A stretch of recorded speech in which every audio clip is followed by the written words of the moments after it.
Hi guys, welcome back to my YouTube channel. ఒకవేళ మీకు మధ్యాహ్నం 2 గంటల నుంచి 5 గంటల మధ్యలో నిద్ర వస్తే సైంటిస్టుల ప్రకారం మీరు త్వరగా చనిపోవచ్చు. Let me explain you why. ఈయన రాజన్ దాస్, భారతదేశంలోని లీడింగ్ ఇట్ కంపెనీలో ఒకటైన SAP యొక్క CEO. ప్రతిరోజు వర్కౌట్ కి వెళ్లడం, క్రమం తప్పకుండా జాగింగ్ చేయడం, ఎల్లప్పుడూ హెల్దీ ఫుడ్ మాత్రమే తీసుకోవడం, ఈవెన్ మ్యారథాన్స్ లో కూడా పార్టిసిపేట్ చేయడం. ఆయన తమ లైఫ్ లో ఇవన్నీ చేశారు. ఆయన inside and out side completely fit, హెల్తీగా కనిపించారు. కానీ ఒక రోజు అక్టోబర్ 21, 2009 ఆయన జిమ్ నుండి ఇంటికి తిరిగి వస్తుండగా హార్ట్ అటాక్ తో మరణించారని హఠాత్తుగా న్యూస్ వచ్చింది. అవును, క్రమం తప్పకుండా జాగింగ్ వంటి కార్డియో ఎక్సర్సైజులు చేసి మ్యారథాన్లలో పాల్గొనడానికి తన గుండెను కూడా ట్రైనింగ్ ఇచ్చిన కంప్లీట్ అథ్లెటిక్ పర్సన్ చిన్న ఏజ్ లోనే గుండెపోటుతో మరణించాడు. దీనికి కారణం హెల్దీగా మరియు ఫ్రెష్ గా ఉండడానికి రోజుకి 4 గంటల నిద్ర మాత్రమే సరిపోతుందని ఆయన స్ట్రాంగ్ గా నమ్మాడు. కానీ తక్కువ నిద్రపోవడం వల్ల ఎవరికైనా గుండెపోటు వస్తుందా? ఒక హెల్త్ కాన్షియస్ కలిగిన CEO ఇంత పెద్ద విషయాన్ని ఎలా నెగ్లెక్ట్ చేశారు? బాగా మీరు డేలైట్ సేవింగ్ గురించి వినుండవచ్చు. USAలో సమ్మర్ సీజన్ లో డే టైమ్ ని పొడిగించడానికి మార్చి నెలలో క్లాక్ ని 1 గంట ముందుకు జరుపుతారు. మార్చి 2వ ఆదివారం రాత్రి 2 గంటలకు క్లాక్ ను 1 గంట ముందుకు జరుపుతారు. మరియు ప్రజలు ఆ ఒక్క రోజు 1 గంట తక్కువ నిద్రపోవాల్సి వస్తుంది. అండ్ రిపోర్ట్స్ ప్రకారం చూసుకుంటే ఆ 1 గంట నిద్ర తక్కువ పోవటం వల్ల గుండెపోటులు 25% పెరుగుతాయి. అండ్ 2 రోజుల వరకు 25% పెరిగే ఉంటాయి. నేను మళ్ళీ చెప్తున్నాను, కేవలం 1 గంట తక్కువ నిద్రపోయే సమయం వల్ల. దీనికి ఆపోజిట్ గా కూడా జరుగుతుంది. నవంబర్ లో 1 గంట యాడ్ చేసిన తర్వాత గుండెపోటులు 22% తగ్గుతాయి. ఆశ్చర్యంగా ఉంది కదూ. ప్రపంచంలోని స్లీప్ సైంటిస్టులకి ఒక గ్రూప్ ఉంది. దాన్ని association of professional sleep societies అంటారు. వారు స్లీప్ డిప్రైవ్డ్ తో బాధపడుతున్న వ్యక్తులు యూజువల్లీగా 2 స్పెసిఫిక్ టైమ్స్ లో చాలా ఎక్కువ నిద్రపోతారని వెల్లడించారు. ఒకటి మార్నింగ్ 2 AM నుండి 7 AM వరకు, అండ్ మరొకటి ఆఫ్టర్నూన్ 2 PM నుండి 5 PM మధ్య. ఇప్పుడు ఇందులో ఒక వీడ్ ప్యాటర్న్స్ చూడండి. చాలా గుండెపోటు కేసుల్లో ప్రజలు ఈ టైమ్ స్పాన్స్ లోనే ఎక్కువగా మరణిస్తారు.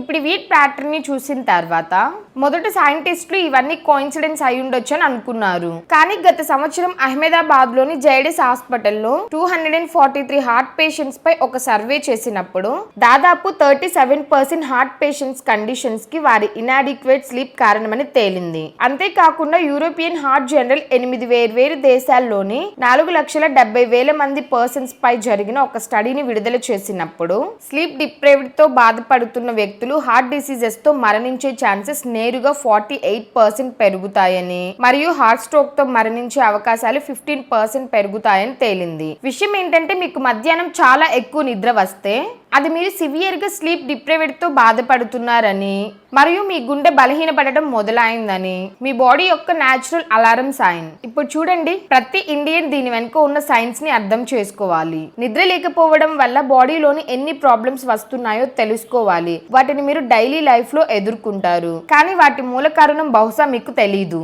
ఎగ్జాంపుల్ కు, ఇంతకు ముందు నాకు ప్రతి కొన్ని రోజులకు 4-5 రోజులు నొప్పిని కలిగించే నోటి పుండ్లు వచ్చేయి. ఎవరికైతే వస్తాయో వారికి ఆ నొప్పి తెలుస్తుంది. ముఖ్యంగా నాలాగా మాట్లాడడమే పనిగా ఉన్న వారికి పని చేయడం చాలా కష్టంగా ఉంటుంది. ఫస్ట్ లో నాకు B కాంప్లెక్స్ విటమిన్ల లోపం వలనేమో అనిపించింది. అందుకే నేను సప్లిమెంట్ తీసుకోవడం స్టార్ట్ చేశాను. కానీ ప్రాబ్లం సాల్వ్ కాలేదు.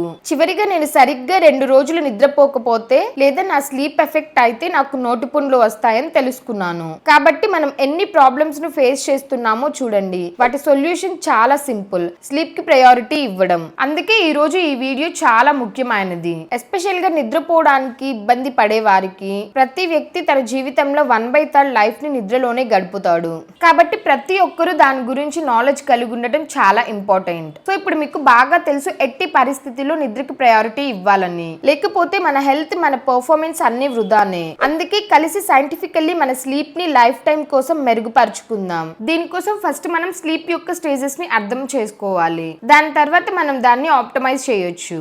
సో దీన్ని జాగ్రత్తగా వినండి. నిజానికి మన స్లీప్ 4 స్టేజెస్ గా డివైడ్ అయి ఉంటుంది. Third one non REM stages మరియు 4th ది REM స్టేజెస్. ఇది చాలా ఈజీ. సైంటిస్టులు వీటిని ఇలా కేటగిరీస్ చేస్తారు. REM అంటే ర్యాపిడ్ ఐ మూవ్మెంట్ స్టేజ్. ఇందులో నిద్రపోతున్నప్పుడు మీ కళ్ళు ప్రతి కొంత సమయానికి అటు ఇటు కదులుతూ ఉంటాయి. మరియు నాన్ REM స్టేజెస్ అంటే మీ కళ్ళు ఒకే చోట స్టేబుల్ గా ఉంటాయి. కాబట్టి మనం ఎన్ని సమస్యలను ఎదుర్కొంటున్నామో చూడండి. వీటిల్లో ఎక్కువగా 2 స్టేజెస్ ఇంపార్టెంట్. ఒకటి నాన్ REM యొక్క 3rd స్టేజ్. దీన్ని మనం బేసిక్ గా డీప్ స్లీప్ స్టేజ్ అని కూడా పిలుస్తాము. అండ్ మరొకటి REM స్టేజ్. స్టేజ్. ఇందులో మనకి కలలు కనిపిస్తాయి. కానీ ఈ 2 స్టేజెస్ మాత్రమే ఎందుకు బాగా ఇంపార్టెంట్? వాటిలో డీప్ స్లీప్ స్టేజ్ లో మన బాడీలోని ఫిజియోలాజికల్ ప్రాసెస్ అంటే heart rate, BP, digestive system, immune system growth, వీటన్నిటి యొక్క రీసెట్ మరియు రిపేర్ పని జరుగుతుంది. మరియు రెమ్ స్టేజ్ లో మన యొక్క మెంటల్ ప్రాసెస్ అంటే decision making, frame work, emotions ని హ్యాండిల్ చేసే సిస్టమ్,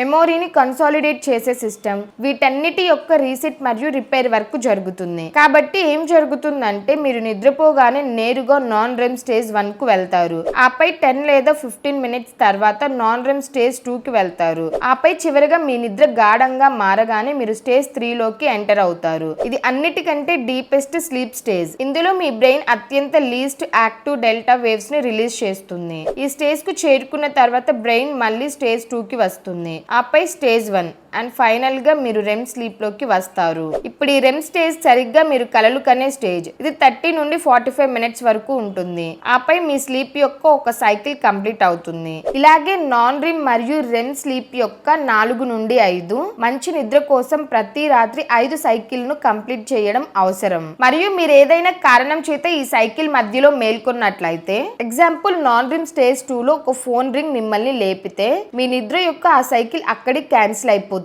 మరియు మీరు మళ్ళీ నాన్ రెమ్ స్టేజ్ 1 నుండి ప్రారంభించాల్సి ఉంటుంది. అంటే మీ స్లీప్ టైం వేస్ట్ అయిపోతుంది. మరియు ఇదే నిజానికి మీ క్వాలిటీ ఆఫ్ స్లీప్ ను డిటర్మైన్ చేస్తుంది. మీ స్లీప్ సైకిల్ ఎటువంటి ఇంటరప్టెడ్లీ పూర్తి కాకపోతే మీరు ఎంత టైం నిద్రపోయినా పర్వాలేదు, మీ నిద్ర అప్పటికీ పూర్తి కాదు. మరియు మీరు గంటల తరబడి నిద్రపోయిన తర్వాత కూడా ఒక మత్తులో ఉన్న వ్యక్తిలాగా ఫీల్ అవుతారు. 2011 లో క్యాన్సర్ జనరల్ లో పబ్లిష్ అయిన ఒక రీసెర్చ్ కన్సిస్టెంట్లీ 6 గంటల కంటే తక్కువ నిద్రపోవటం వల్ల క్యాన్సర్, ఎస్పెషల్లీ కోలరెక్టల్ క్యాన్సర్ వచ్చే ప్రమాదం 50% పెరుగుతుందని చెప్తుంది. ఈ రిస్క్ సరిగ్గా ఎంత ప్రమాదకరం అంటే ఫస్ట్ డిగ్రీ రిలేటివ్, అంటే తల్లిదండ్రులు లేదా తోబుట్టువుల్లో ఎవరికైనా క్యాన్సర్ వస్తే ఎంత ప్రమాదం ఉంటుందో అంతే ప్రమాదం. దీని వెనుక ఉన్న మెయిన్ రీజన్ బాడీలో అక్కడక్కడ వచ్చే ఇన్ఫ్లమేషన్. క్రోనిక్ ఇన్ఫ్లమేషన్ క్యాన్సర్ కు మేజర్ కాజెస్ లో ఒకటి. ల్యాక్ ఆఫ్ స్లీప్ మీ శరీరంలో ప్రతి రకమైన ఇన్ఫ్లమేషన్ ను క్రియేట్ చేస్తుంది. మరియు దాని యొక్క కొన్ని సింపుల్ ఎఫెక్ట్స్ నోటి పుండ్లు రూపంలోనే కనిపించడం మొదలవుతాయి. కాబట్టి ఇది లోపల ఆర్గాన్స్ ని ఎలా పాడు చేస్తుందో ఒక్కసారి ఆలోచించండి. ఈ కారణంగా చాలా మందికి ఫేస్ మీద యాక్ని కూడా వస్తూ ఉంటాయి లేదా తలనొప్పి స్టార్ట్ అవుతుంది. ఇప్పుడు మగవారికి మరో బాధాకరమైన విషయం ఏంటంటే, ఒక రీసెర్చ్ లో ఒక యంగ్ హెల్తీ అడల్ట్ కేవలం ఒక వారం పాటు కంటిన్యూస్ గా 5 గంటల కంటే తక్కువ నిద్రపోతే అతని టెస్టోస్టెరాన్ లెవెల్ అంటే అతని సెక్స్ హార్మోన్స్ రేట్ దాదాపు 10 నుండి 15% వరకు పడిపోతుంది. న్యాచురల్లీ ఏజింగ్ వల్ల ఈ లెవెల్ పర్ ఇయర్ 1% మాత్రమే తగ్గుతుంది. సో ఈ వీడియో నచ్చితే ఒక లైక్ చేసి ఇలాంటి మరెన్నో ఇంట్రెస్టింగ్ వీడియోస్ కోసం మన ఛానల్ ని సబ్స్క్రైబ్ చేసుకోండి. Thanks for watching.